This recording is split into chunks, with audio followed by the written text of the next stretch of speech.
entertainer Todrick Hall, who most recently appeared on Celebrity Big Brother US to quite a bit of controversy on that alone, but was recently sued for back rent on a $30,000 a month Sherman Oaks, California home he was renting, but said he owned last year on his YouTube channel in the house tour. Now, stay until the end for links to that tour and other references throughout the video. But I've seen, or I have a lot of speculative thoughts, I should say. But let's do a brief history on who Todrick Hall is and some of the controversies he's had in the past, because he is not new to controversy. The first one I heard of regarding Todrick was when he was on American Idol many years ago, where he apparently lied to producers about his past industry work, which was against his contract.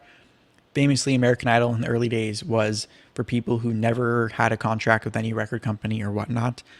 But he recovered as his YouTube presence grew with really high production, high quality musical and dance compilation and musical street performing videos, often starring other big YouTubers, including someone like Colleen Ballinger, who is Miranda Sings, who is someone I've talked about on this channel before. But right before the pandemic, he also composed the music for a new Disneyland parade called Magic Happens, which is rumored, by the way, to return after nearly 3 years, possibly in early 2023. But he's also been on Broadway. He's performed at the VMAs. He choreographed for music videos for a lot of people, including Beyonce. By all means, he was respected as an artist in the industry.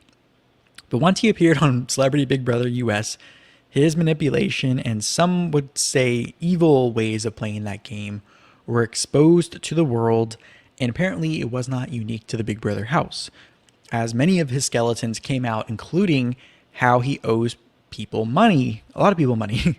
At the time of the show airing, people thought it was just owing money for production costs or costumes. Come to find out through this lawsuit, it may be a lot more widespread and deep than that. So when I first heard this news, I had a few thoughts.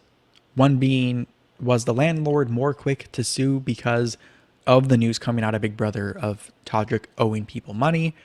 My second thought was maybe this is the reason Todrick was so cutthroat and manipulative in his gameplay, was because he is desperate to pay people back and is always in a borrow and pay back mindset, maybe even a borrow from one person to pay back another, and now it is catching up to him. And is kind of doing so to maintain a facade of being more successful than he is, kind of a fake it till you make it mentality, hoping one day it'll just work itself out where people won't notice. Similar to kind of like a Hilaria Baldwin faking her whole life, hoping people wouldn't notice, or an Erika Jayne or Tom Girardi, where they've taken from Peter to pay Paul. Both subjects, all those I've covered on the channel, and I'll link them at the end. But anyways, I think this is the tip of the iceberg for Todrick being exposed, because if you can't pay your rent, then I can imagine there are other things not being taken care of. And on the legal side of things, my go-to legal commentator I like in the pop culture world is Emily D. Baker. I know many of you watch her as well, which I will link her video at the end as well on YouTube regarding this. She went into the more legal analysis side of this, but she also made a really good point in saying he must have gotten this $30,000 a month rent lease somehow. And I can imagine he had to pay either first or last month's rent or whatever up front to prove he can pay that before moving in. So what went wrong? What went wrong here? And if you can afford a $30,000 a month bill in housing, even in LA or Los Angeles or California, why are you renting? But then again, I think it goes back to the wanting a certain lifestyle immediately rather than playing the long, smart, safe, stable game.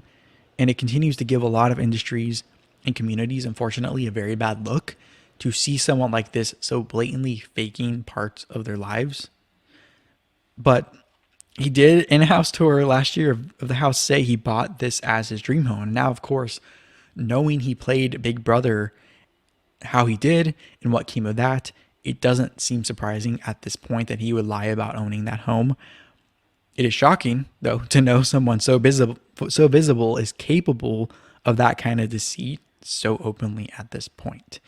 And I think his story, like the story last year of the Black Lives Matter co-founder buying $1 million house in Topanga Canyon, challenges and this intersection of ideologies for people where Maybe they believe Black Lives Matter and support someone for that reason, but are now having to backtrack in some sour things coming out about this person who can't pay their bills. Similar to what I just talked about with Will Smith and the whole incident of ideologies really coming out and clashing with each other in that story. Maybe this was all part of the push to inject new wealth into certain areas that is now backfiring. Who knows? But let me know your thoughts on this story, and make sure to click around the channel for more wherever you are tuning in from. But if you are on YouTube, you can tap or click the screen or head to the description for more related content, and I will give any updates if I hear or see anything interesting regarding Todrick and this situation.